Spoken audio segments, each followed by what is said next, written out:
साथ बदलते भारत की शान।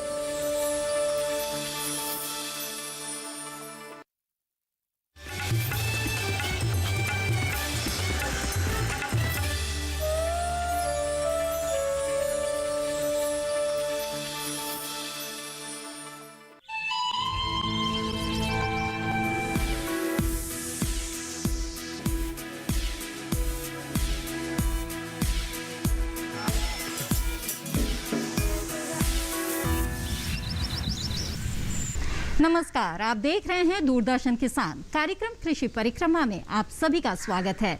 मैं हूं मोनालिसा। इस कार्यक्रम में हम आपके लिए कृषि गतिविधियों से जुड़ी जानकारी के साथ साथ पुस्तक समीक्षा लेकर आते हैं, साथ ही होती है सांस्कृतिक गतिविधियों की झलक भी। तो आइए सबसे पहले कृषि गतिविधि खंड में देखते हैं कृषि जगत से जुड़ी हुई महत्वपूर्ण जानकारी। खेत से लेकर रसोई तक की सप्लाई चेन में किसान की भूमिका केवल उत्पादक की है, जिसमें उसके उत्पाद की कीमत निर्धारण में उसकी हिस्सेदारी नहीं हो पाती। खाद, बीज, कृषि यंत्र और अन्य इनपुट उसके कृषि उत्पाद की लागत में महत्वपूर्ण भूमिका अदा करते हैं। वहीं बाजार में मिलने वाला मूल्य उसके लाभ को सीधा प्रभावित करता है। एक किसान ही है जो अपने उत्पाद की कीमत का निर्धारण स्वयं नहीं करता। सप्लाई चेन में जब तक किसान की भूमिका उत्पादक से व्यापारी की नहीं होगी, तब तक उसके सामने चुनौतियां आती रहेंगी। सरकार चाहती है कि सप्लाई चेन में किसान को मुकाबला करने योग्य बनाया जाए। इसके लिए सरकार ने पूरे देश में 10,000 कृषक उत्पादक संगठन यानी एफपीओ बनाने का लक्ष्य रखा है, जिससे किसान की हिस्सेदारी बाजार मूल्य प्राप्त करने में बढ़े, साथ ही उसकी लागत में भी कमी आए।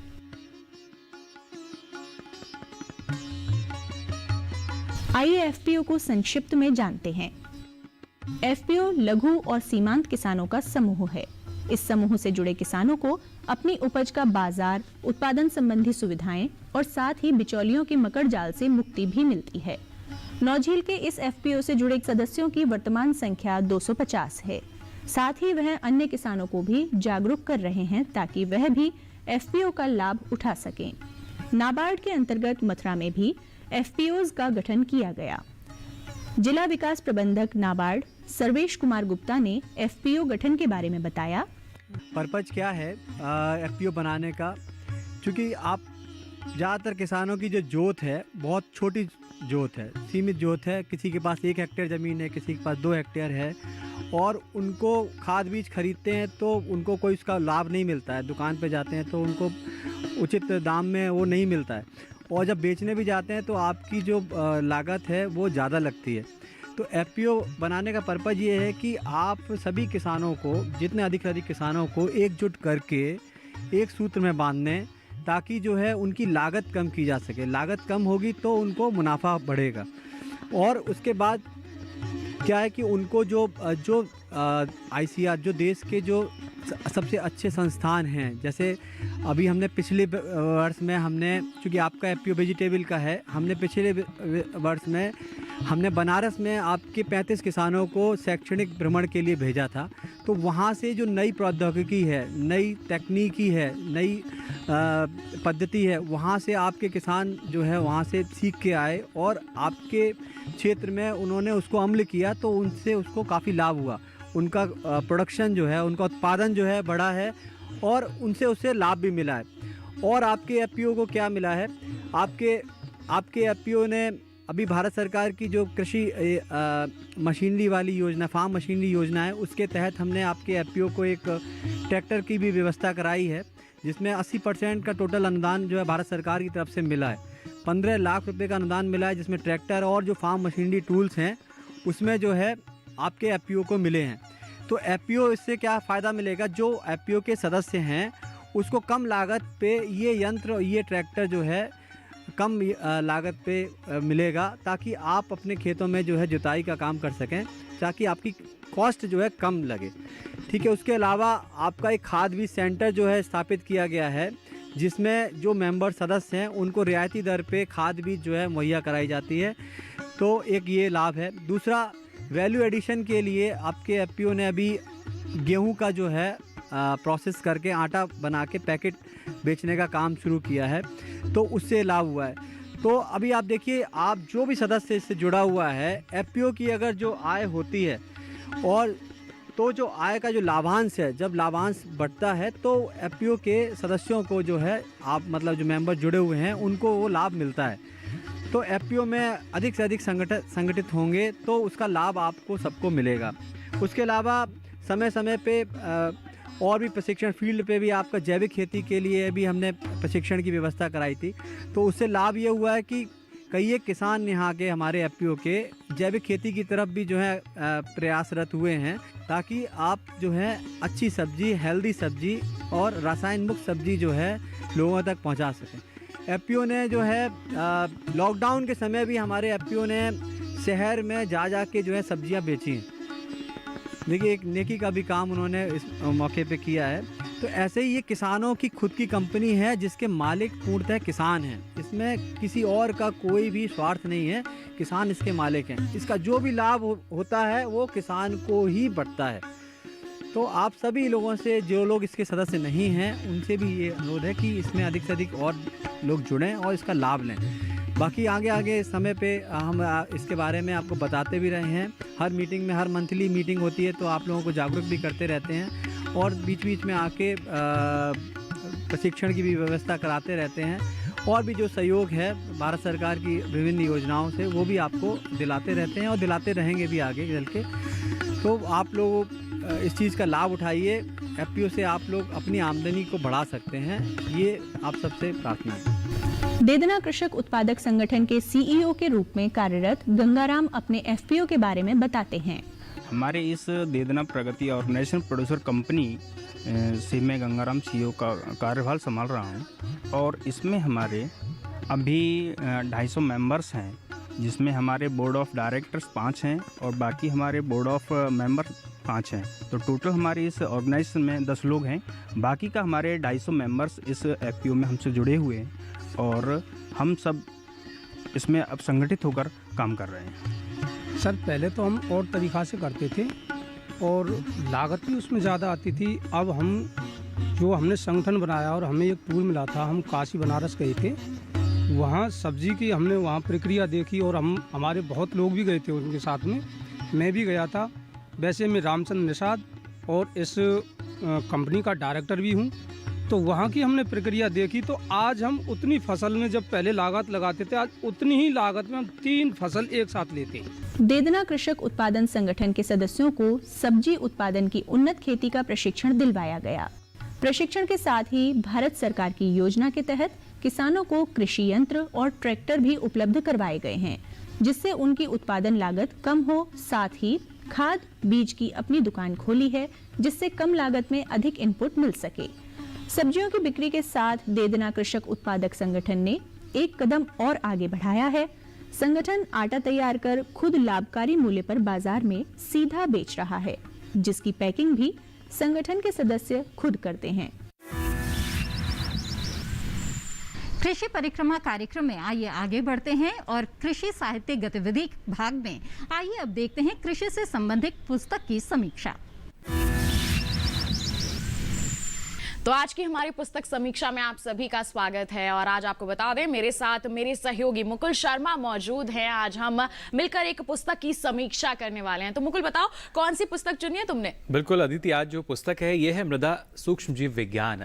हम सभी जानते हैं अभी रबी और अगर हम खरीफ के बीच का मौसम की अगर बात की जाए तो किसान भाई नई फसलों के चयन की बात करते हैं, लेकिन इस दौरान हमारे जो खेत हैं एक समय पर खाली भी होते हैं और ऐसे में आवश्यकता होती है कि हमारे जो मृदा में सूक्ष्म जीव हैं हम उनकी पहचान करें, क्योंकि जब तक हमारी मृदा में सूक्ष्म जीव नहीं होंगे उतनी उपजाऊ हमारी जो मृदा है नहीं हो पाएगी। या सरल शब्दों में हम कहें तो मुकुल, मैं आपसे जानना चाहूंगी, जैसे आपने कहा कि खाली पड़ी है हमारी खेत की भूमि, तो ऐसे में सूक्ष्म जीव की पहचान बहुत जरूरी हो जाती है। तो हमारे किसानों के लिए इसकी पहचान करना कितना जरूरी है और इस पुस्तक की अगर हम बात कर ले तो किस तरह से वो मददगार साबित हो सकती है? बिल्कुल अदिति, देखिए मैं आपको बता दूं, जो पुस्तक है मृदा सूक्ष्मजीव विज्ञान, इसको लिखा है डॉक्टर AC गौड़ और डॉक्टर VN तिवारी ने, जो कि अपने क्षेत्रों में काफ़ी काबिलियत रखते हैं, काफ़ी अनुभव उनका रहा है। और जैसा आपने कहा कि किस तरीके से लाभकारी ये हो सकती है, क्योंकि अभी गेहूँ की जब कटाई कर दी जाती है उसके बाद का जो समय है वो काफ़ी महत्वपूर्ण होता है। मृदा सौर्यकरण की भी हम बात करते हैं, लेकिन आवश्यक यही कि हम उनकी पहचान कैसे कर सकते हैं। तो उसके लिए पूरी जानकारी जो है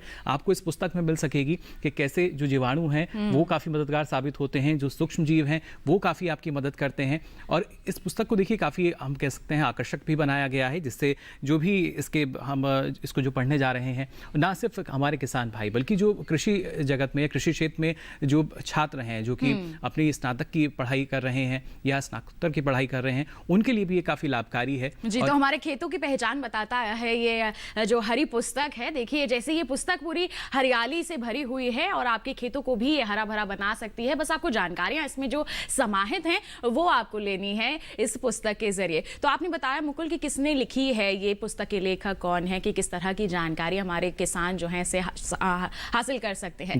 तो हमारे किसान कहाँ से लें ये पुस्तक, मतलब कहाँ तक जाना होगा उन्हें? देखिए इसके लिए आपको कहीं ज़्यादा दूर का सफ़र तय नहीं करना होगा, क्योंकि ये पुस्तक है भारतीय कृषि अनुसंधान परिषद की। तो ना सिर्फ जो आपके ज़िले में कृषि विज्ञान केंद्र हैं, इसके लिए आप वहाँ भी संपर्क कर सकते हैं। और अब ऑनलाइन चलन की हम बात करते हैं तो ऑनलाइन भी ये पुस्तक जो है आपको उपलब्ध हो सकती है। तो घर बैठे बैठे हमारे किसान जो है इस पुस्तक को ले सकते हैं, क्योंकि देखिए कोरोना का समय चल रहा है, ऐसे में आपको बाहर जाने की जरूरत नहीं है। अपना फोन उठाइए, ऑनलाइन भी आप इस पुस्तक को मंगा सकते हैं। कितने की मिलेगी हमारे किसानों को ये पुस्तक? ज्यादा मूल्य तो नहीं है इसका? बिल्कुल, देखिए अदिति, ज्यादा मूल्य इसका नहीं निर्धारित किया गया है।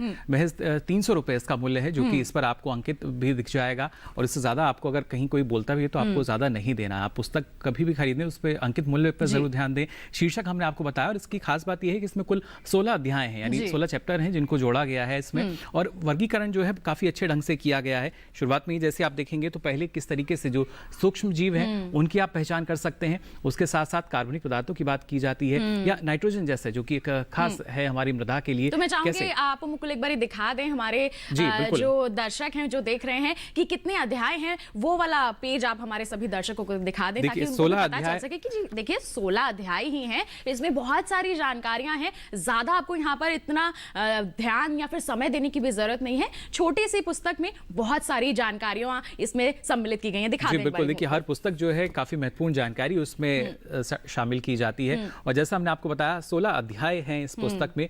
और जब इसकी शुरुआत की अगर बात की जाती है तो शुरुआत में आप पढ़ेंगे जो हमारे सूक्ष्म जीवों की विज्ञान की अगर बात की जाती है, इनकी खोज की अगर बात की जाए, अमूमन हम सब बात करते हैं कि सूक्ष्म जीव हैं, लेकिन इनकी खोज कब की गई थी, इससे इसकी शुरुआत होती है। और आज के परिदृश्य में अगर बात की जाए, आज के समय में काफी महत्वपूर्ण, क्योंकि आज हम बात करते हैं मिट्टी की जांच की, मृदा स्वास्थ्य कार्ड की। तो ऐसे में हर एक किसान को अगर इसकी जानकारी होगी कि कैसे वो अपनी मृदा में सूक्ष्म जीवों की संख्या बढ़ा सकता है, तो अच्छा उत्पादन भी ले पाएगा। जी, तो और मैं आपसे जानना चाहूंगी, जैसे अभी हम बातचीत कर रहे हैं, हमारे बातचीत के द्वारा हमारे किसान जानकारियां भी हासिल कर रहे हैं, तो क्या इसी सरल भाषा में ये जानकारियां दी गई हैं? क्योंकि अगर हम बात करें टेक्निकलिटी की, तकनीकी अगर भाषा का इस्तेमाल किया गया है तो हमारे किसान नहीं समझ पाएंगे। जी बिल्कुल, देखिए भले ही हम कहते हैं कि वैज्ञानिक विधि जो है उसकी जानकारी सबको होना चाहिए, लेकिन हिंदी में इस पुस्तक को लिखा गया है जिसके पीछे उद्देश्य यही रहा कि जितना सरल हो सके उतने सरल तरीके से सारी जानकारी किसानों को दी जाए। और इसके लिए बाकायदा इसमें जो है कुछ चित्र भी हैं। अधिकतर अगर आप देखेंगे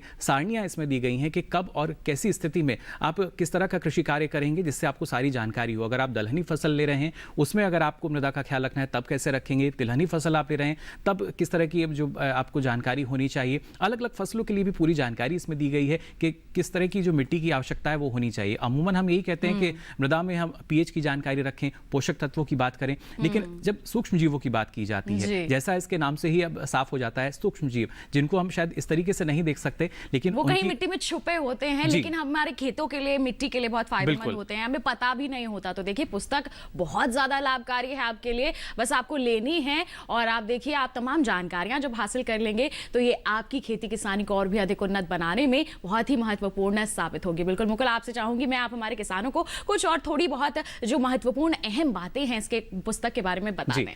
बिल्कुल, देखिए सबसे महत्वपूर्ण आज के समय में हम बात करते हैं कि जो किसान की लागत को हम कैसे कम कर सकते हैं और उनके मुनाफे को कैसे बढ़ा सकते हैं। और इसी में अगर शुरुआत हम आधार से करें, यानी मिट्टी मृदा से हम करें, तो यहाँ देखिए आपकी जो उपजाऊ क्षमता है उसको आप बढ़ा सकते हैं। इसके लिए पूरी जानकारी जो है आपको इस पुस्तक में आपको मिल जाएगी, कैसे कार्बनिक पदार्थों की जो उपलब्धता है वो हमारी मृदा में है, या हम नाइट्रोजन स्थिरीकरण की बात करते हैं, नाइट्रोजन फिक्सेशन की हम बात करते हैं। अब हमारे किसान जो है वो और बेहतर ढंग से जानते हैं, लेकिन उसके लिए आपको इस किताब को पढ़ना होगा। मैंने भी इस किताब को पढ़ा और जाना कि कितनी महत्वपूर्ण जानकारी है इस पुस्तक में छिपी हुई है, तभी हमारे जो किसान हैं इसका लाभ भी ले सकेंगे। और ज़्यादा अध्याय नहीं, बस 16 महज इसमें अध्याय हैं जिनको शामिल किया गया है, लेकिन इन 16 अध्यायों में आपको पूरा सार मिल जाएगा कि कैसे जो मृदा है, जो मिट्टी है, उसको हम उपजाऊ बना सकते हैं और उसमें समस्याएं अगर आ रही हैं तब हम क्या करें। जी देखिए, तो हम दूरदर्शन किसान के माध्यम से सिर्फ जानकारियां आप तक ही नहीं पहुंचाते हैं, हम भी हासिल करते हैं। जैसे मुकुल कह रहे हैं कि इन्होंने भी पुस्तक पढ़ी है पूरी, और पूरी जानकारी हासिल करने के बाद ये आप तक ये बातें पहुंचा रहे हैं। तो ऐसे में देखिए, जब हमें लाभकारी लगी है तो आपके लिए भी ये उतनी ही फायदेमंद साबित होगी। और मैं मुकुल आपका बहुत बहुत धन्यवाद देना चाहूंगी, आपने ये पुस्तक पढ़ी और पढ़ने के बाद ये जानकारियां हमारे दर्शकों तक पहुंचाई हैं। शुक्रिया।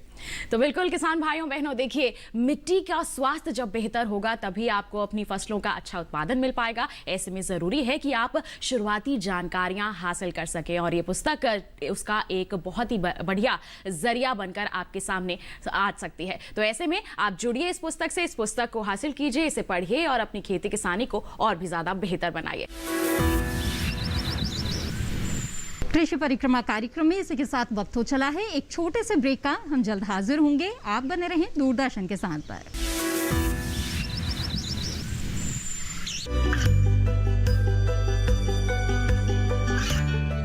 गांवों और पिछड़े क्षेत्रों में सरकारी योजनाओं की जानकारी पहुंचा। देश में कौशल और क्षमता विकास कर ग्रामीणों को सामाजिक बदलाव और विकास से जोड़ने की दूरदर्शन किसान की पहल चौपाल चर्चा देखें सोमवार से शुक्रवार सुबह 9 बजे। ब्रेक के बाद आप सभी का फिर से स्वागत है कार्यक्रम कृषि परिक्रमा में। कृषि शिक्षा भाग में आइए अब देखते हैं कृषि शिक्षा और रोजगार से जुड़े एक खास क्षेत्र के बारे में। निमेश जी, आपका बहुत बहुत स्वागत है हमारे इस कार्यक्रम में। नमस्कार। और अधिकतर इस कार्यक्रम में हम जो रोजगार परक किसी न किसी कोर्सेज की बात करते हैं। आज हम इस कार्यक्रम में खास तौर पर कृषि क्लिनिक और कृषि कारोबार केंद्र यानी agree clinic and agri business centre scheme के बारे में चर्चा करने जा रहे हैं। तो सबसे पहले आपसे हम समझना चाहेंगे ये एग्री क्लिनिक क्या है, ये एग्री बिजनेस सेंटर्स जो है इनसे हम क्या मतलब समझें। जी, ये भारत सरकार की एक बहुत बड़ी योजना है जिसे हम कृषि क्लिनिक और कृषि कारोबार केंद्र के नाम से जानते हैं। इस योजना का उद्देश्य देश में जो युवा हैं, जो कृषि के स्नातक हैं, पराय स्नातक हैं, डिप्लोमा धारक हैं, या उन्होंने एग्रीकल्चर साइंस में या कृषि विज्ञान में 12वीं का कक्षा 55% अंकों के साथ उत्तीर्ण की है, तो वो एक अपना कृषि क्लिनिक खोल सकते हैं, कृषि कारोबार केंद्र स्थापित कर सकते हैं। ये कृषि क्लिनिक कैसे काम करता है, कैसे इसकी ट्रेनिंग दी जाती है और इसके उद्देश्य क्या है, बहुत सारी चर्चा हम आज यहाँ कर सकते हैं। तो ये बेसिकली जो एग्रीकल्चर पास आउट हैं, जिन्होंने स्नातक किया है या 12वां किया है, डिप्लोमा किया है, तो वो एक अपना क्लिनिक बना सकते हैं या कृषि कारोबार केंद्र खोल सकते हैं। और एक ये मैं कहूँगा कि एक तरह का एक स्टार्टअप की तरह इसको शुरू कर सकते हैं और इसको बहुत विस्तार दे सकते हैं। बिल्कुल। निमेश जी, हमें बताएं कि ये जो एग्री क्लिनिक है ये किस तरह से काम करता है। जी, एग्री क्लिनिक में जो फसल है या पशु है, उनकी उत्पादकता को बढ़ाने के लिए युवाओं को प्रशिक्षण दिया जाता है और एक वो अपना खुद का एक एग्रीकल्चर क्लिनिक खोल सकते हैं। इसमें जो प्रशिक्षण दिया जाता है, जैसे मैंने बताया, जो हमारे कृषि के स्नातक हैं, जिन्होंने जो ग्रेजुएशन किया है एग्रीकल्चर साइंस में या एग्रीकल्चर साइंस में कोई डिप्लोमा किया है या 12वीं की कक्षा 55% अंकों के साथ उत्तीर्ण की है, तो वो इसमें अप्लाई कर सकते हैं। और इसमें जो मिट्टी का स्वास्थ्य है, फसल की जो पद्धति है, पौधों की सुरक्षा है, उपज के पश्चात कौन सी तकनीकें उसमें हम लगा सकते हैं, पशुओं के उपचार की जो सुविधाएं हैं, खाद और चारा प्रबंधन है, जो फसलों का जो बाजार का मूल्य है, उन सब का ट्रेनिंग जो है कृषि क्लिनिक के अंतर्गत वो पहले तो खुद ट्रेनिंग लेते हैं और कृषि क्लिनिक खोल के वो ये सारी सुविधाएं किसानों को मुहैया करा सकते हैं। बिल्कुल। ये ट्रेनिंग कितने दिनों का होता है निमेश जी, और क्या इसके लिए 45 जी ये 45 से 50 दिनों का है जी। जी जी बिल्कुल। और इसके साथ ही जैसे कि आपने बताया कि ये प्रशिक्षण प्राप्त करके जो युवा है वो अपना एक स्टार्टअप भी शुरू कर सकते हैं, तो इसके लिए पूंजी की काफी आवश्यकता होती है। तो क्या इस योजना के तहत किसी तरह की वित्तीय सहायता भी मिलती है युवाओं को? जी जी, इसमें बहुत अच्छी वित्तीय सहायता मिलती है। पहले मैं ये पूरी तरह से बता दूं कि इसको आप समझ लें कृषि क्लिनिक के लिए मैंने बताया, उसी तरह से दूसरा इसमें जो स्टेप है वो है कृषि कारोबार केंद्र, एग्रीकल्चर बिजनेस सेंटर। ये जो कृषि कारोबार केंद्र है उसमें भी जो हमारे ग्रेजुएट एग्रीकल्चर में कर चुके हैं या जो स्नातक या डिप्लोमा या इंटरमीडिएट जिन्होंने कृषि विज्ञान से किया है, वो इसमें कृषि कारोबार केंद्र के लिए ट्रेनिंग ले सकते हैं।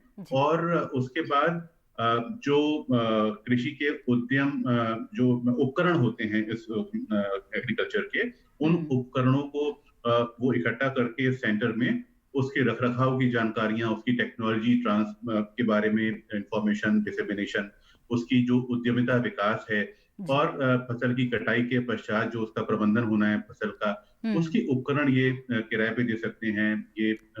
और इस केंद्र में बहुत सारे एग्रीकल्चर के कारोबार से जुड़े ट्रेनिंग दी जाती है युवाओं को। तो इसमें नाबार्ड जो हमारा राष्ट्रीय कृषि और ग्रामीण विकास बैंक है जी, ये 20 लाख रुपए तक का लोन देता है। और इसमें जो सब्सिडी भी बहुत अच्छी है। सब्सिडी जो है हमारे जो जनरल कैंडिडेट हैं उनको करीब 36% सब्सिडी दी जाती है, और जो हमारे ओबीसी और जो आरक्षित वर्ग है उनको करीब 44% इसमें सब्सिडी मिलती है। तो नाबार्ड में इसमें कृषि क्लिनिक और कृषि कारोबार केंद्र के प्रशिक्षण के बाद आप नाबार्ड में अप्लाई कर सकते हैं। और आपके कृषि क्लिनिक में या कृषि कारोबार केंद्र में कुछ आपने जो योजना बनाई है, आप क्या उसमें करना चाहते हैं, उसमें बहुत सारे मानक हैं। आप किस तरह के कारोबार में जाना चाहते हैं, किस तरह का स्टार्टअप बनाना चाहते हैं, तो उसमें 20 लाख से 25 लाख तक का लोन भी मुहैया हो सकता है। और अगर आप एक समूह के तौर पे अपना उद्यमिता का विकास कर रहे हैं, आप एग्रीकल्चर बिजनेस सेंटर एक समूह के रूप में जिसमें 5-6 लोग जुड़े हुए हैं या 5-6 लोग से अधिक लोग जुड़े हुए हैं, तो उसमें 1 करोड़ तक का लोन का प्रावधान है जी। तो ये बहुत अच्छा स्कीम है हमारे जो कृषि के क्षेत्र में युवा आना चाहते हैं और इसमें अपना करियर बनाना। बिल्कुल, और बहुत बड़ी वित्तीय सहायता जो है वो युवाओं को इसमें मिलती है। निमेश जी, अब जानना चाहेंगे कि ऐसे में जो युवा है जो इस स्कीम से जुड़ना चाहते हैं वो कहाँ संपर्क करें?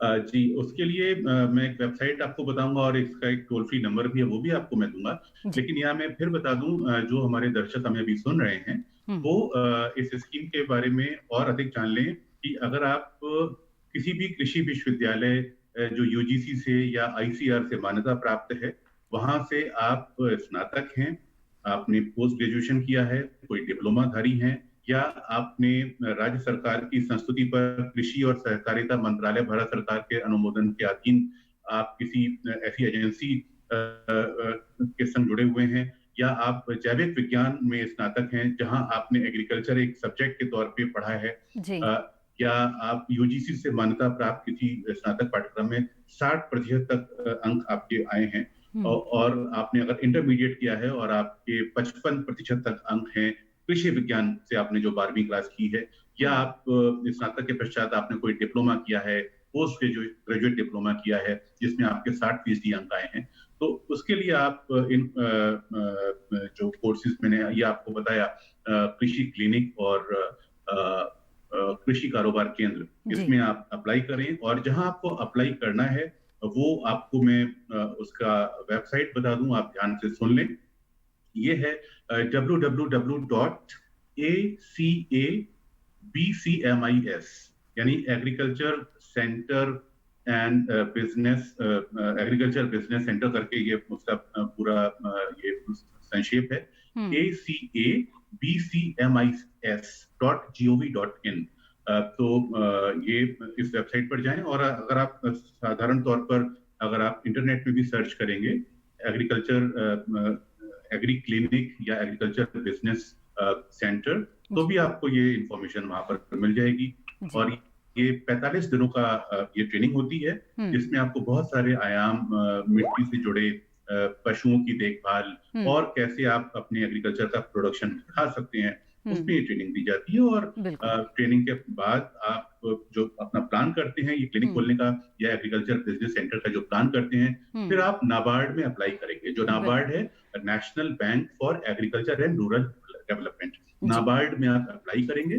और मैं समझता हूँ उसमें जो मैंने बताया कि 20 से 25 लाख रुपए तक का लोन, और अगर आप समूह में अप्लाई करते हैं तो लगभग 1 करोड़ का लोन मिलता है, और इसमें बहुत आकर्षक बड़ी सब्सिडी मिलती है। और हर राज्य में इसके ट्रेनिंग सेंटर बनाए गए हैं। हर राज्य में आप इंटरनेट पर जाएंगे तो आपको ये सारे अपने राज्य के सेंटर मिल जाएंगे। और अगर आपको कोई समस्या आती है, आपको सेंटर नहीं मिलता है, तो आप नाबार्ड से संपर्क कर लें। तो नाबार्ड में जो नोडल ऑफिसर हैं, जो एग्री क्लिनिक के या एग्रीकल्चर बिजनेस सेंटर के, वो आपको उस केंद्र तक पहुंचने में आपकी मदद करेंगे। अब क्योंकि देखिए ये कोविड का समय है और बहुत बड़ी तादाद में युवा जो हैं वो बेरोजगार हैं, या बहुत बड़ी तादाद में हमारे जो स्नातक हैं, जिन्होंने एग्रीकल्चर साइंस से अपनी पढ़ाई की है या 12वीं पास की है, डिप्लोमा धारक हैं, उनके लिए बहुत बड़ा और बहुत सुनहरा अवसर है। क्योंकि इस समय सरकार जो है, सरकार का लक्ष्य है इनकम को, फार्मर्स की जो इनकम है, जो हमारी एग्रीकल्चर की इनकम है, वो 2022 तक दोगुना करना। डबलिंग फार्मर्स इस अवसर का जो युवा है वो जरूर लाभ उठाएंगे, ऐसी हम उम्मीद करते हैं। निमेश जी, आपने बहुत ही महत्वपूर्ण जानकारी हमें दी है, आपका बहुत बहुत धन्यवाद। धन्यवाद, थैंक यू। कोरोना महामारी के इस दौर में तनाव का स्तर काफी बढ़ा हुआ है। ऐसे में आपके मनोरंजन का रखते हैं हम ख्याल। आइए अब आपको दिखाते हैं हम सांस्कृतिक गतिविधि की कुछ खास झलकियां।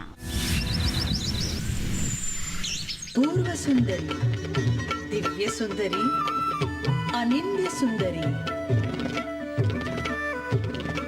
ये सारे के सारे विशेषण मुझे दिए हैं मेरी सखियों ने।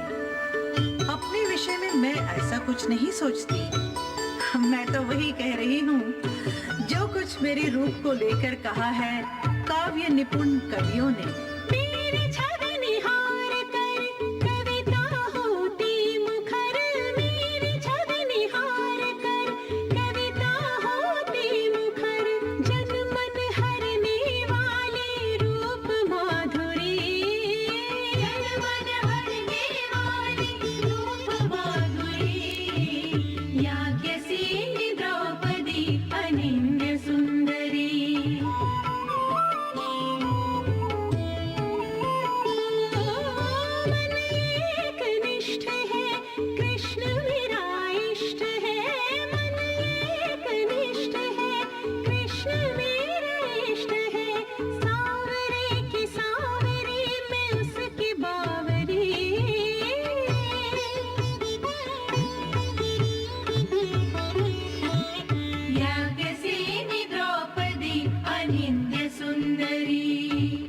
साक्षात नारायण तुम्हारे सम्मुख है कृष्णा, इन्हें प्रणाम करके इनका आशीर्वाद लो।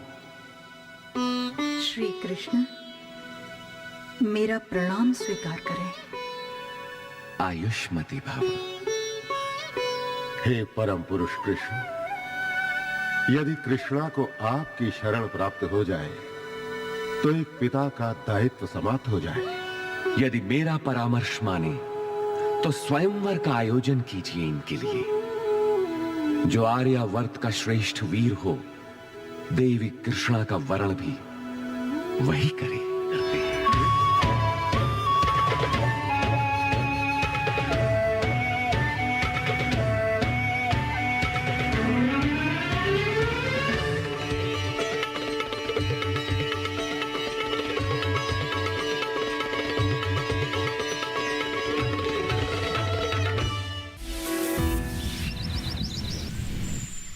इसी के साथ आज के कृषि परिक्रमा कार्यक्रम में बस इतना ही। उम्मीद है आज का ये कार्यक्रम आपको जरूर पसंद आया होगा। मुझे दीजिए इजाजत, आप बने रहें दूरदर्शन किसान पर। नमस्कार।